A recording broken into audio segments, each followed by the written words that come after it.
नमस्कार दोस्तों, मैं एस्ट्रोलॉजर सचिन स्वागत और अभिनंदन करता हूं अपने सभी प्रिय दर्शकों का अपने चैनल एस्ट्रो इनवाइट पर। आप सभी लोग चैनल को सब्सक्राइब करें, बेल आइकन के बटन को दबाएं, फेसबुक और इंस्टाग्राम पर भी हमें फॉलो करें। आइए शुभारंभ करते हैं इस वीडियो का। कर्म, पद, अधिकार को देने वाले ग्रह हैं शनिदेव। जनवरी 2023 में अपनी मूल त्रिकोण राशि कुंभ में चले जाएंगे शनिदेव। कुंभ राशि के शनि आपके जीवन पर क्या प्रभाव डालेंगे साल 2023 में, हम जानेंगे इस वीडियो में। शनि पूरे वर्ष यानी कि पूरे 2023 में हर राशि को प्रभावित करेंगे और साल 2023 में शनि की वजह से हर राशि में कुछ ना कुछ बदलाव देखने को मिलेंगे, कुछ अच्छे बुरे बदलाव। हम इस वीडियो में जानेंगे कि वो बदलाव क्या होंगे। शनि के साथ अन्य ग्रहों का तालमेल कैसा रहेगा, ये भी हम जानेंगे इस वीडियो में। शनि जब कुंभ में राशि में होंगे तो उन्हें कैसे प्रसन्न किया जाए, क्या उपाय किए जाएं, ये भी जानेंगे हम इस वीडियो में, ताकि आपको शुभ परिणाम मिल सकें। 2023 17 जनवरी को कुंभ राशि में चले जाएंगे शनिदेव। साल 2023, 2024 और 2025 की मार्च महीने तक शनिदेव यहीं पर गोचर करेंगे। इन 2 साल 2 महीनों में आपकी राशि पर क्या असर होगा शनिदेव का, ये सब कुछ जानेंगे हम इस वीडियो में। शनि कर्म और आय के देवता हैं। कर्म यानी कि आपकी नौकरी और व्यापार, और उससे मिलता क्या है, धन यानी कि आय। काल पुरुष की कुंडली देखिए, ये आपके समक्ष है, आपके सामने स्क्रीन पर है। तो शनिदेव दशम और 11वें भाव के स्वामी होते हैं, यानी 10वां घर है कर्म का, 11वां घर है आमदनी का। तो शनिदेव प्रत्येक व्यक्ति के लिए बहुत महत्वपूर्ण हैं। अब हम हर पहलू को विस्तार पूर्वक समझते हैं। 17 जनवरी 2023 को शनि कुंभ राशि में चले जाएंगे, 29 मार्च 2025 तक वहीं रहेंगे। शनि की दृष्टि गुरुदेव और राहु पर होगी, क्योंकि गुरुदेव और राहु भी साल 2023 में मेष राशि में प्रवेश करेंगे, तो गुरु चांडाल योग भी बन जाएगा। बाकी सभी ग्रह केतु को छोड़कर शनिदेव के प्रभाव में आएंगे वक्त वक्त पर, क्योंकि वक्त वक्त पर गोचर होता रहेगा। शनिदेव सेवा का ग्रह है, शनिदेव कर्म का ग्रह है, और राहु जो है माया का ग्रह है, और गुरु जो है ज्ञान का ग्रह है। शनिदेव माया व गुरु को प्रभावित करेंगे साल 2023 में, क्योंकि अगले वर्ष साल 2023 में गुरु और राहु मेष राशि में चले जाएंगे। शनि की दृष्टि यानी कि तीसरी दृष्टि गुरु और राहु पर होगी, तो इसका प्रभाव भी आप ही को झेलना होगा। कुछ राशि वालों को साढ़े साती शुरू होगी, कुछ की खत्म होगी, ऐसा ही ढैया में भी होगा। जिन लोगों को शनि की ढैया साढ़े साती महादशा चल रही है, उन लोगों को इस परिवर्तन का अधिक प्रभाव पड़ेगा, अच्छा हो या बुरा हो। जिन भी लोगों को गुरु की या राहु की दशा महादशा चल रही है, उन पर भी प्रभाव पड़ेगा। इस राशि में 3 नक्षत्र आते हैं, घनिष्ठा, शतभिषा और पूर्वा भाद्रपद। जिनका भी यह नक्षत्र है, उनको भी प्रभाव पड़ेगा। शनि के नक्षत्रों में से कोई भी अगर आपका संबंध बनता है, तो आपको प्रभाव देखने को मिलेंगे। शनि के नक्षत्र कौन-कौन से हैं? पुष्य, उत्तरा भाद्रपद और अनुराधा। कुल मिलाकर बहुत सारे लोग यानी सभी राशि वाले लोग प्रभावित होंगे। शनि कर्म के ग्रह हैं, नौकरी-चाकरी के ग्रह हैं, तो अधिकतर लोग इस दुनिया में नौकरी ही करते हैं, तो इसलिए अधिकतर लोग प्रभावित होंगे। अगर आप विवाहित हैं, तो आपको अपने जीवन साथी का भी राशिफल देखना होगा, क्योंकि उसका भी प्रभाव एक-दूसरे पर पड़ेगा। ऐसा करने से आपको और अच्छी क्लैरिटी आएगी कि आपके साथ भविष्य में क्या होने वाला है। व्यापारी हैं और व्यापार पार्टनरशिप में करते हैं, तो अपने पार्टनर की कुंडली को भी ध्यान में रखिए, क्योंकि एक-दूसरे के साथ काम करते हैं, तो एक-दूसरे की कुंडली एक-दूसरे को प्रभावित करती है। कुंभ राशि जो है, और जो कुंभ राशि का जो शनि है, कुंभ राशि में जब शनि जाते हैं, तो क्या करते हैं? शनि कर्म को देते हैं, यानी कर्म भाव को बढ़ा देते हैं। भाग्य का भी ग्रह शनि है, तो कर्म ही भाग्य को बनाता है। तो जो भाग्य उसी का बनता है जो कर्म करता है।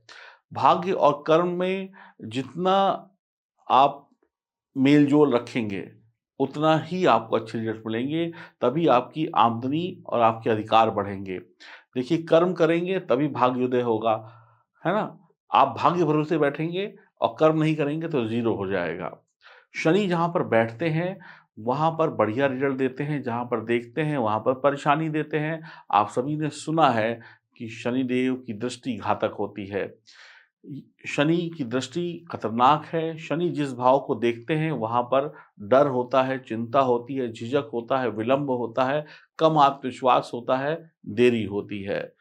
शनि की तीसरी, सातवीं दृष्टि होती है।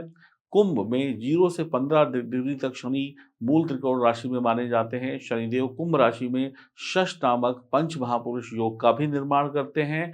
ग्रह अपनी मूल त्रिकोण राशि में या स्वयं की राशि में या उच्च की राशि में हो तो धन दौलत देता है, यानी कि तरक्की कराता है।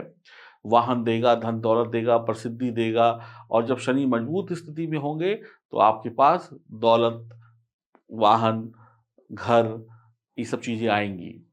और शनि दंडाधिकारी भी हैं, तो शनि जो है अगर आप बुरे कर्म करेंगे तो आपको दंड भी मिलेगा। शनि चोर भी बनाता है और शनि जज भी बनाता है। तो शनि जो है वो चोरी भी करवाता है और शनि जज भी बनाता है, तो शनि के दोनों ही काम हैं। शनि कुंभ राशि में जाएँगे तो आपको धर्म से जोड़ेंगे। शनि अब आपकी इच्छा पूर्ति करेंगे यहाँ पर। राहु शनि जैसा ही परिणाम देते हैं। शनि जब भी कुंभ राशि में जाएँगे, तो वायु संबंधी काम बनने लगेंगे। ऐसे में आप देखेंगे जो हवाई जहाज़ है, जो हमारा सरकारी हवाई तंत्र है, प्राइवेट हवाई तंत्र है, चाहे वो एयर फ़ोर्स हो, चाहे वो सिविलियंस के लिए हो, तो वहाँ पर कुछ बदलाव, कुछ नया, अंतरिक्ष में कुछ नया होगा। अंतरिक्ष में कुछ ऐसी चीज़ें जुड़ जाएँगी जिससे अब आप समझ लें कि एक नई टेक्नोलॉजी हवा में, अंतरिक्ष यानी हवा में, आकाश में चीज़ें से अब आप जुड़ने वाले हैं। कुछ ना कुछ वैज्ञानिक कर रहे होंगे ऐसा, जो 2023, 24, 25 में जनता के सामने आ जाएगा। यानी कि उनकी खोज जो है पूरी हो जाएगी और आप कहेंगे, ये देखिए नया आविष्कार हो गया, हवा के थ्रू या आकाश में या नक्षत्रों में या ब्रह्मांड में किसी ग्रह पर। तो धरती से भी जुड़ेंगे, यानी धरती की गहराइयों के से भी कुछ निकलेगा और आकाश की ऊँचाइयों में भी शनिदेव कुछ न कुछ बदलाव करेंगे। तो नई-नई खोजें, नई-नई चीज़ें आपके सामने आएँगी, धार्मिक प्रवृत्ति बढ़ेगी, धार्मिक यात्राएँ होंगी, अपनी सेहत को लेकर आपको सावधान रहना होगा और जिन्हें नसों की समस्या है, जिन्हें ब्लड प्रेशर, हृदय की समस्या है, उनको भी प्रॉब्लम होगी, जॉइंट्स पेन्स वालों को प्रॉब्लम हो सकती है। शनि के उपाय क्या हैं? शनि के उपाय देखिए 1-2 उपाय मैं यहाँ पे बता देता हूँ, कुछ उपाय वीडियो के अंत में बताऊँगा। तो शनि को अच्छा रखने के लिए आप सबसे अच्छा उपाय है योग करें। योग, योग क्या होता है? यानी कि योगा, योगा। अब योग आप किसी अच्छे टीचर के सानिध्य में करें तो बढ़िया रहेगा। प्राणायाम करें। प्राणायाम क्या करना होता है?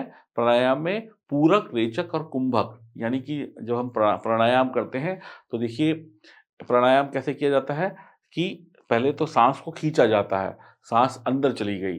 अब उसको कम से कम जितनी आपकी क्षमता है उसके हिसाब से रोकिए। जैसे मान लीजिए मैं आपको एक करके दिखाता हूँ इस तरीके से, तो आपने ऐसे किया, ठीक है? तो सबसे पहले तो मुद्रा बनाइए, ठीक है? तो मुद्रा बनाने के बाद ऐसे आपने नाक बंद करी, ठीक है? और उसके बाद ईज़िली साँस ली, अब साँस अंदर चली गई तो कुछ सेकंड इसको होल्ड करिए, ठीक है?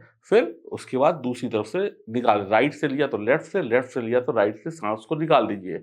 कुंभक का मतलब होता है रोकना, रेचक और पूरक यानी साँस लेना और साँस छोड़ना।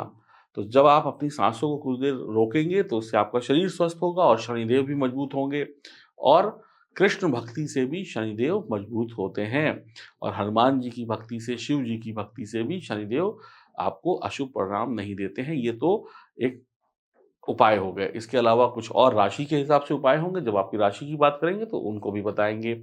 तो वीडियो के अंत में कुछ और भी उपाय होंगे, तो पूरा वीडियो ध्यान से समझिए। तो अब बात करते हैं आपकी राशि की और अगर आपको ये बातें अच्छी लगी हो, समझ में आई हो, तो कृपया करके चैनल को सब्सक्राइब कर लें, बेल आइकन के बटन को दबा दें, फेसबुक और इंस्टाग्राम पे फॉलो करें और लोगों को भी चैनल से जुड़ने को कहें, क्योंकि हमें आपके सहयोग की आवश्यकता है। अब बात करते हैं आपकी राशि की। अब हम बात करेंगे मकर राशि की। तो ये गोचर कुंडली आपके समक्ष है। तो मकर राशि वालों के लिए शनिदेव लग्न से निकलकर द्वितीय भाव में चले जाएँगे। कुंडली का दूसरा भाव किसी भी व्यक्ति के संचित धन को दिखाता है, यानी आप जो कमाते हैं उसमें से कितना बचाते हैं। आपकी राशि के लिए शनि की साढ़े साती का तीसरा चरण शुरू हो जाएगा और द्वितीय भाव परिवार के सदस्य का है, उनसे मिलने वाले समर्थन का है। मकर राशि वालों को शनि थोड़ी राहत देंगे, लेकिन धीमे-धीमे।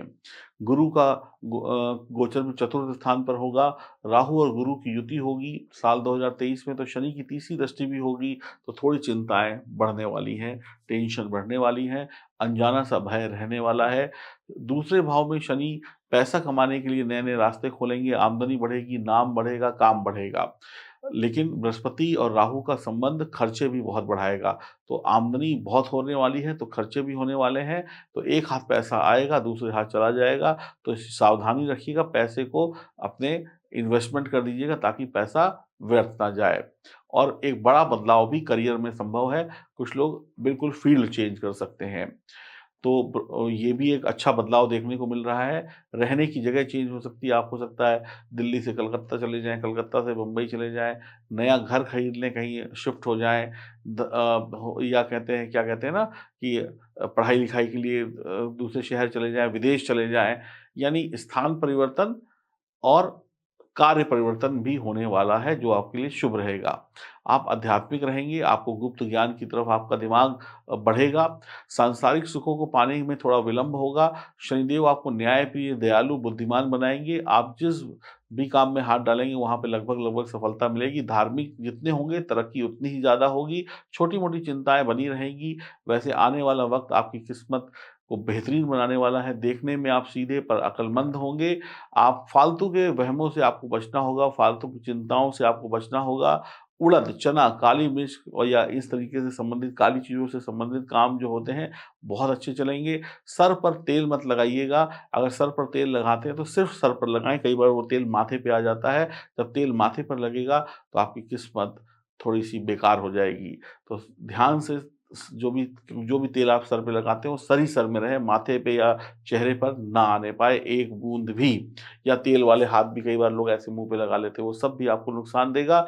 माथे पर कच्चे दूध का टीका लगाना आपके लिए शुभ रहेगा।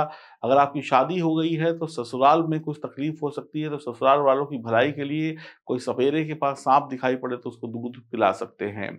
आप अपने काम करिए, आपके नीचे जो काम करने वाले लोग हैं, जो जूनियर लोग हैं या सफाई कर्मचारी हैं आपकी सोसाइटी घर के आस-पास, उनसे क्या कहते हैं अच्छा संबंध बना के रखिए, उनकी सेवा करिए। 43 दिन लगातार नंगे पैर मंदिर अगर आप चले जाते हैं, तो समझ लीजिए आपके काम बन जाएँगे। ये सवा 2 साल आपको मालामाल कर देंगे और ये उपाय बहुत ही सटीक उपाय है। 43 दिन मंदिर जाकर आप कान पकड़कर ईश्वर से अपनी गलतियों की माफ़ी माँगे।